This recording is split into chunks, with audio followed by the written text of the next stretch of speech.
আপনি কোন দেশে যাবেন, ইউরোপ না মধ্যপ্রাচ্য, আপনার জন্য কোনটা ভালো হবে?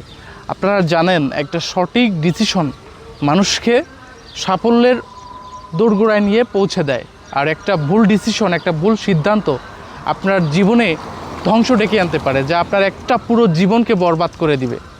তো এজন্য আপনারা যারা বিদেশে আসতে চান, আপনারা বাংলাদেশ থেকে সুন্দরভাবে ভেবে চিনতে আসবেন যে আপনারা কোন দেশে যাবেন, কোথায় গেলে আপনাদের সব থেকে ভালো হবে। অনেকে কমেন্টস করে, ভাই আলী ভাই এই দেশে গেলে কেমন হবে, সৌদি আরব গেলে কেমন হবে, দুবাই গেলে কেমন হবে, নাকি ইউরোপে যাব, কোন দেশে যাবেন, কোন দেশে গেলে আপনার ভালো হবে, সে নিয়ে আজকের ভিডিও। প্রিয় বন্ধুরা, দেখেন আমি কয়েকটি দিক তুলে ধরব, মধ্যপ্রাচ্যের কয়েকটি ভালো দিক তুলে ধরবো, আবার ইউরোপের কয়েকটি ভালো দিক তুলে ধরবো, এবং মধ্যপ্রাচ্যের খারাপ দিকগুলোও তুলে ধরবো, ইউরোপের খারাপ দিকগুলোও তুলে ধরবো। এটা মিলায় ঝিলায় আপনার ডিসিশন নেবেন যে আপনার জন্য কোনটা পারফেক্ট হবে।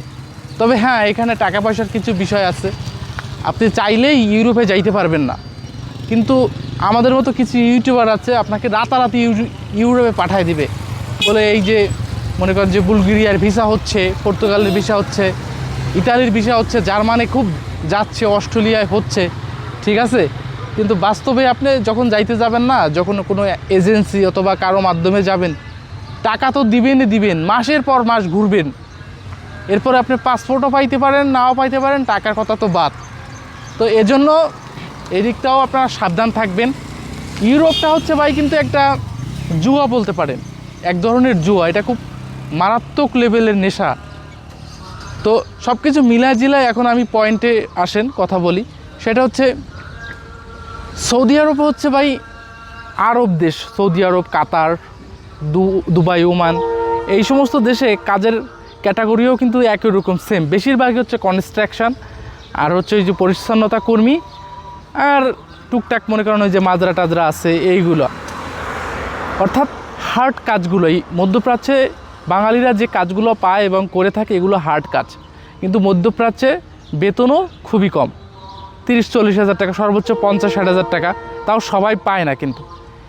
আর হচ্ছে আপনি 10 বছর 20 বছর থাকেন, আপনি ওইখানে বৈধ হইতে পারবেন না, নাগরিক হইতে পারবেন না। একটু 19-20 হইলে ওই যে কফিলে আপনাকে কেসমেস দিয়ে আপনাকে জেল কাটাবে, বাড়ি পাঠায় দিবে, ফিরা 5 বছরে আপনি আর সৌদি ঢুকতে পারবেন না। এটা সৌদির কথা বললাম। হ্যাঁ, তবে যদি আপনি ইউরোপে যাইতে পারেন, সেক্ষেত্রে আপনার বেশিরভাগ দেশে নাগরিকত্ব পাওয়ার সুযোগ সুবিধা আছে, সারা জীবন আপনি স্থায়ীভাবে সেখানে থাকতে পারবেন, এবং সেখানে পারিশ্রমিকটাও বেশি। এই জন্য আমি মনে করি ইউরোপে যাওয়া অনেক